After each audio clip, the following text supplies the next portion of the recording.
The Consequences to the Banks of the Collapse of Money Values. A lecture by John Maynard Keynes. The Consequences to the Banks of the Collapse of Money Values. August 1931. A year ago it was the failure of agriculture, mining, manufactures, and transport to make normal profits, and the unemployment and waste of productive resources ensuing on this, which was the leading feature of the economic situation. Today, in many parts of the world, it is the serious embarrassment of the banks which is the cause of our gravest concern.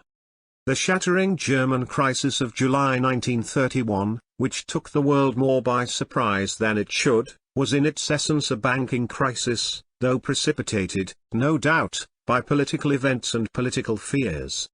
That the top-heavy position, which ultimately crumbled to the ground, should have been built up at all, was, in my judgment, a sin against the principles of sound banking. One watched its erection with amazement and terror.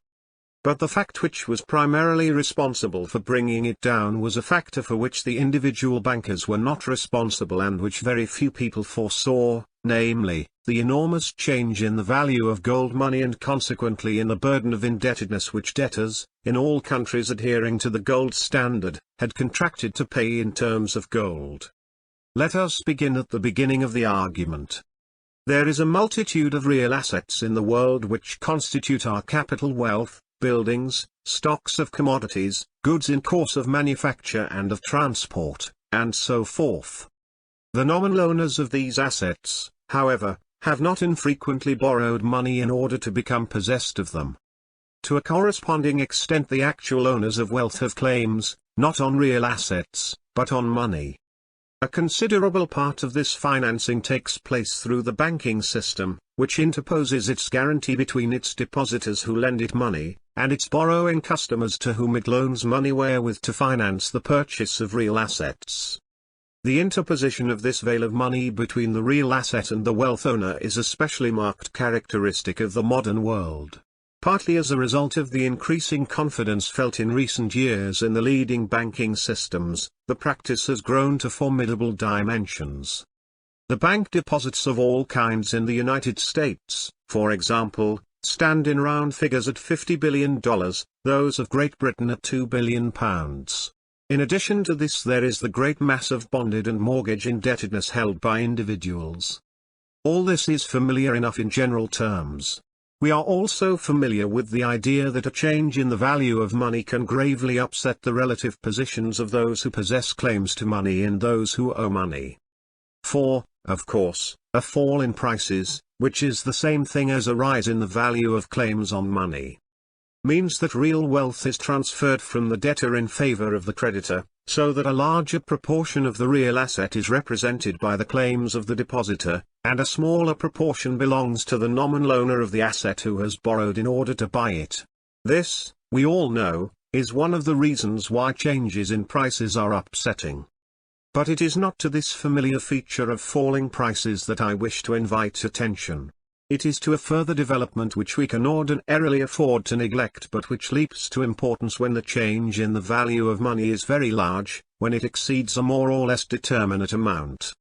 Modest fluctuations in the value of money, such as those which we have frequently experienced in the past, do not vitally concern the banks which have interposed their guarantee between the depositor and the debtor. For the banks allow beforehand for some measure of fluctuation in the value both of particular assets and of real assets in general, by requiring from the borrower what is conveniently called a margin. That is to say, they will only lend him money up to a certain proportion of the value of the asset which is the security offered by the borrower to the lender. Experience has led to the fixing of conventional percentages for the margin as being reasonably safe in all ordinary circumstances. The amount will, of course, vary in different cases within wide limits.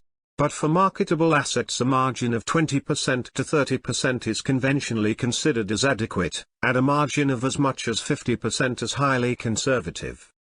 Thus provided the amount of the downward change in the money value of assets is well within these conventional figures, the direct interest of the banks is not excessive, they owe money to their depositors on one side of their balance sheet and are owed it on the other, and it is no vital concern of theirs just what the money is worth.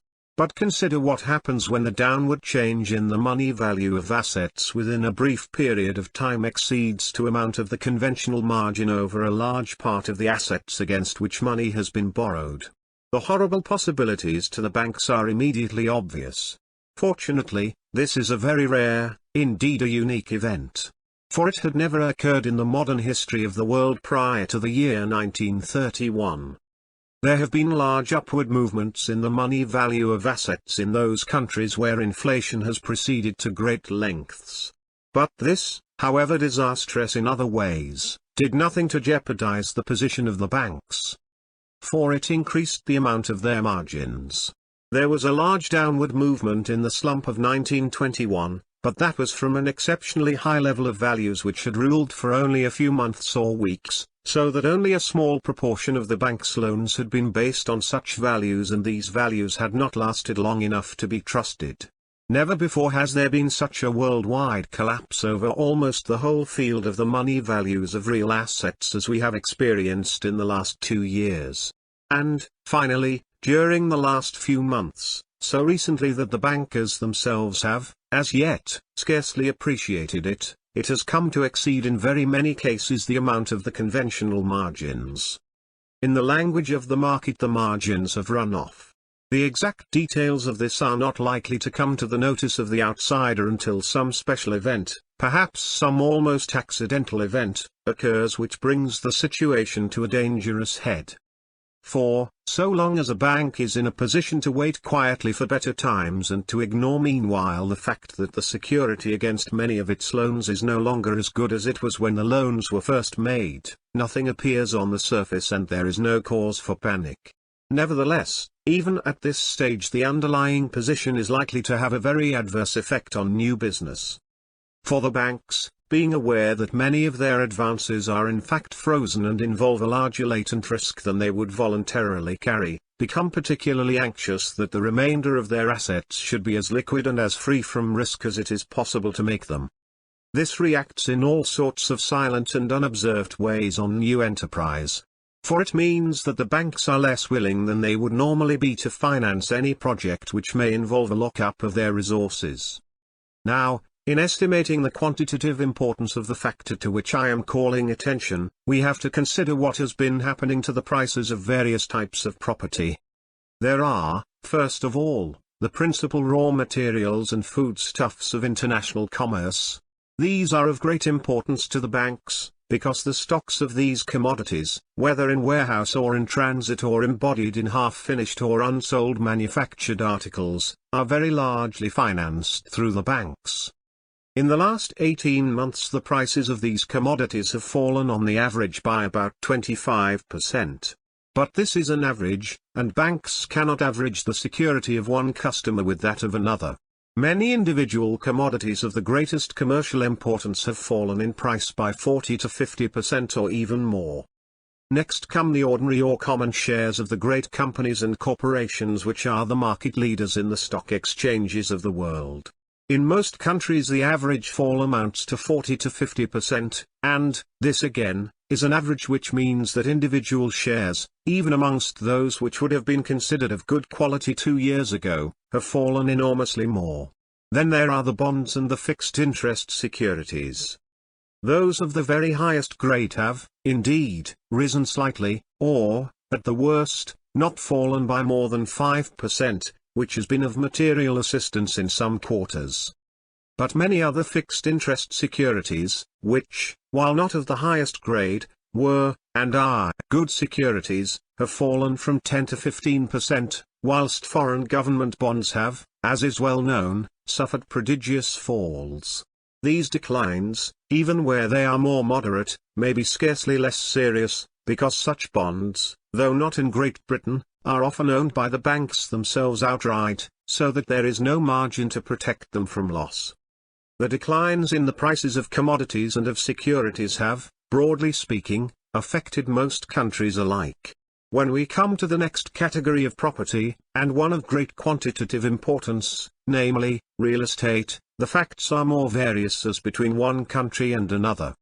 A great element of stability in Great Britain, and, I believe, in France also, has been the continued comparative firmness in real estate values. No slump has been experienced in this quarter, with the result that mortgage business is sound and the multitude of loans granted on the security of real estate are unimpaired. But in many other countries the slump has affected this class of property also, and particularly, perhaps, in the United States, where farm values have suffered a great decline, and also city property of modern construction, much of which would not fetch today more than 60 to 70% of its original cost of construction, and not infrequently much less.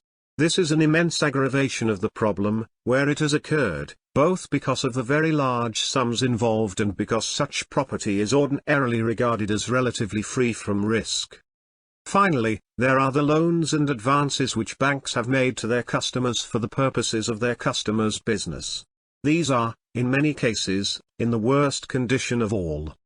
The security in these cases is primarily the profit, actual and prospective, of the business which is being financed, and in present circumstances for many classes of producers of raw materials, of farmers and of manufacturers, there are no profits and every prospect of insolvencies, if matters do not soon take a turn for the better. To sum up, there is scarcely any class of property, except real estate, however useful and important to the welfare of the community, the current money value of which has not suffered an enormous and scarcely precedented decline. This has happened in a community which is so organized that a veil of money is, as I have said, interposed over a wide field between the actual asset and the wealth owner. The ostensible proprietor of the actual asset has financed it by borrowing money from the actual owner of wealth. Furthermore, it is largely through the banking system that all this has been arranged. That is to say, the banks have, for a consideration, interposed their guarantee. They stand between the real borrower and the real lender. They have given their guarantee to the real lender, and this guarantee is only good if the money value of the asset belonging to the real borrower is worth the money which has been advanced on it. It is for this reason that a decline in money values so severe as that which we are now experiencing threatens the solidity of the whole financial structure. Banks and bankers are by nature blind. They have not seen what was coming. Some of them have even welcomed the fall of prices towards what, in their innocence, they have deemed the just and natural and inevitable level of pre-war, that is to say, to the level of prices to which their minds became accustomed in their formative years. In the United States some of them employ so-called economists who tell us even today that our troubles are due to the fact that the prices of some commodities and some services have not yet fallen enough, regardless of what should be the obvious fact that their cure, if it could be realized, would be a menace to the solvency of their institution. A sound banker, alas, is not one who foresees danger and avoids it, but one who, when he is ruined in a conventional and orthodox way along with his fellows, so that no one can really blame him. But today they are beginning at last to take notice. In many countries bankers are becoming unpleasantly aware of the fact that, when their customers' margins have run off, they are themselves on margin. I believe that, if today a really conservative valuation were made of all doubtful assets, quite a significant proportion of the banks of the world would be found to be insolvent, and with the further progress of deflation this proportion will grow rapidly. Fortunately our own domestic British banks are probably at present, for various reasons, among the strongest. But there is a degree of deflation which no bank can stand. And over a great part of the world, and not least in the United States, the position of the banks, though partly concealed from the public eye, may be in fact the weakest element in the whole situation. It is obvious that the present trend of events cannot go much further without something breaking. If nothing is done, it will be amongst the world's banks that the really critical breakages will occur. Modern capitalism is faced, in my belief, with the choice between finding some way to increase money values towards their former figure, or seeing widespread insolvencies and defaults and the collapse of a large part of the financial structure, after which we should all start again, not nearly so much poorer as we should expect, and much more cheerful perhaps, but having suffered a period of waste and disturbance and social injustice, and a general rearrangement of private fortunes and the ownership of wealth. Individually many of us would be ruined, even though collectively we were much as before. But under the pressure of hardship and excitement, we might have found out better ways of managing our affairs. The present signs suggest that the bankers of the world are bent on suicide. At every stage they have been unwilling to adopt a sufficiently drastic remedy. And by now matters have been allowed to go so far that it has become extraordinarily difficult to find any way out. It is necessarily part of the business of a banker to maintain appearances and to profess a conventional respectability which is more than human. Lifelong practices of this kind make them the most romantic and the least realistic of men. It is so much their stock in trade that their position should not be questioned. That they do not even question it themselves until it is too late. Like the honest citizens they are, they feel a proper indignation at the perils of the wicked world in which they live. When the perils mature, but they do not foresee them. A banker's conspiracy. The idea is absurd. I only wish there were one. So, if they are saved, it will be, I expect, in their own despite. End of the lecture. Thank you. Thank you.